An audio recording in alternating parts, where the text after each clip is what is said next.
Hello friend. Paytm ने आज अपने क्वार्टर फोर के रिजल्ट मार्केट क्लोज होने के बाद डिक्लेयर किए हैं, तो उसे डिटेल में समझ लेते हैं। ये जो नंबर्स है वो कंसोलिडेटेड नंबर्स है और वैल्यू मिलियन में है, लेकिन मैं आपसे डिस्कस करते समय उसे करोड़ों में कन्वर्ट करके डिस्कस करेंगे। शुरुआत में ऑपरेशन रेवेन्यू देखते हैं, तो ऑपरेशन रेवेन्यू रहा है मार्च क्वार्टर में 1911 करोड़ का।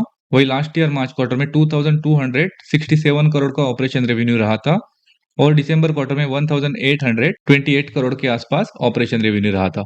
यहाँ पे अगर ईयर ऑन ईयर कंपेयर करेंगे तो 16% का फॉल देखने को मिल रहा है। वही क्वार्टर ऑन क्वार्टर देखेंगे तो 5% का इंक्रीज देखने को मिल रहा है। वैसे जो मार्केट में एनडीटीवी का अनुमान था वो लगभग 2035 करोड़ का था, तो उससे स्लाइडली कमजोर ऑपरेशन रेवेन्यू हमें इस क्वार्टर में देखने को मिल रहा है। अब टोटल इनकम देखेंगे तो टोटल इनकम रहा है मार्च क्वार्टर में 2135 करोड़ का। वही लास्ट ईयर मार्च क्वार्टर में 2399 करोड़ के आसपास टोटल इनकम रहा था और दिसंबर क्वार्टर में 2016 करोड़ का टोटल इनकम रहा था। यहाँ पर अगर देखेंगे ईयर ऑन ईयर बेसिस तो 10% का फॉल देखने को मिल रहा है। वही क्वार्टर ऑन क्वार्टर बेसिस देखेंगे तो 7% का इंक्रीज देखने को मिल रहा है। अब कंपनी के टोटल एक्सपेंसेस देख लेते हैं, तो टोटल एक्सपेंसेस रहे मार्च क्वार्टर में 2155 करोड़ के आसपास। वही लास्ट ईयर मार्च क्वार्टर में 2691 करोड़ के टोटल एक्सपेंसेस रहे थे और दिसंबर क्वार्टर में 2220 करोड़ के आसपास टोटल एक्सपेंसेस रहे थे।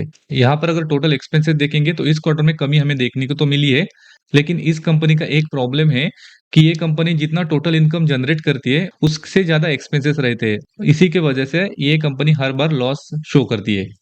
आगे जाते हैं और कंपनी का लॉस और प्रॉफिट देख लेते हैं।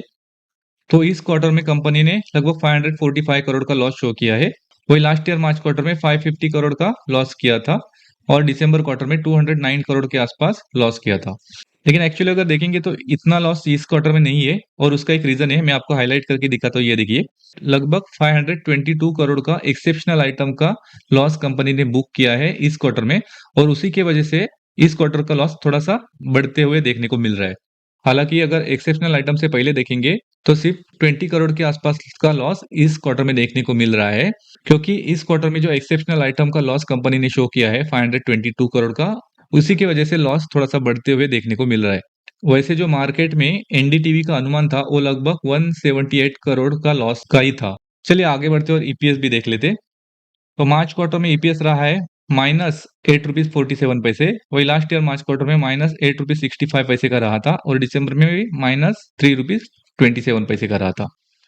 हालांकि ये जो ईपीएस है ये भी थोड़ा सा एडजस्टेड ही है, क्योंकि हमने अभी जस्ट नेट प्रॉफिट देखा, उसमें जो एक्सेप्शनल आइटम की वजह से नेट प्रॉफिट में लॉस बढ़ के देखने को मिला है और उसी के बेस पर हमें ईपीएस में बड़ी गिरावट देखने को मिली है।